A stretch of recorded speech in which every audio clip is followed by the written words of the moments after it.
আরে স্যার কি হয়েছে? আরে বং স্পাইডিকে দেখলি? শালা বচ্চদা বং স্পাইডি এদিকেই কোথায় পালালো? কেন কি করেছে স্যার বং স্পাইডি? আরে কি করেছে জানিস না?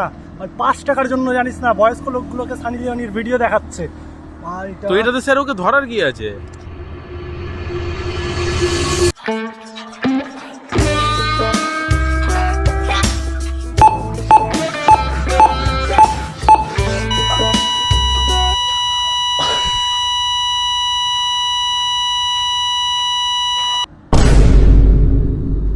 ধরার কি আছে মানে? ঠিক আছে বাদ দে বাদ দে বাদ দে। এদিকে গেল কি দেখলি? মনে হয় স্যার এদিকেই গেছে, মনে হয় এদিকে।